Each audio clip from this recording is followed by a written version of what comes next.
Going in depth tonight on a divided decision. Wichita City Council members voted to give an additional $1.6 million to the Violence Interrupters program, but not everyone on the council was in support. KSN's Derek Lytle spoke to city leaders to learn why.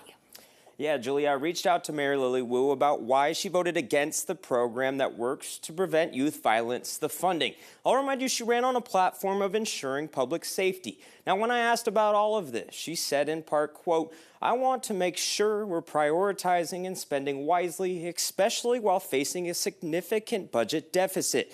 Now, I want to also say that I talked to City Council member Brandon Johnson, who said he's confused at why the mayor and others on council want to redirect those ARPA funds to storage facilities instead of trying to save lives.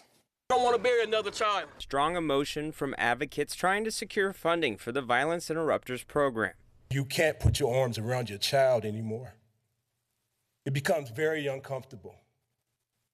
And unfortunately, there are a lot of families right here in the city of Wichita who are living uncomfortable right now. In more than an hour and a half discussion on approving the funding, City Council member Brandon Johnson said he's still unsure why the mayor and others wanted to take funding from the program and put it towards CIP projects. The biggest concern is that some of my colleagues thought that it was appropriate to pit an effort to save lives, especially our young lives, versus a storage facility. I believe that it's generally a bad practice to use temporary money on what could be perceived as a permanent program. The mayor and council members Dalton Glasscock and J.V. Johnston voted against giving the funding to the Violence Interrupters program, saying funding the group on ARPA funds is not sustainable.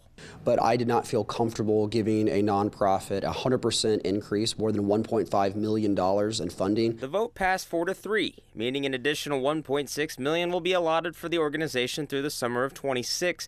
Council members in favor believe it is the only step forward to begin addressing violence in Wichita. I get asked all the time, what are we doing about youth violence? What are we doing to address youth violence in our schools, on our streets, and in our homes? And this is a program that can get into all those spaces that, quite frankly, the city can't and WPD cannot.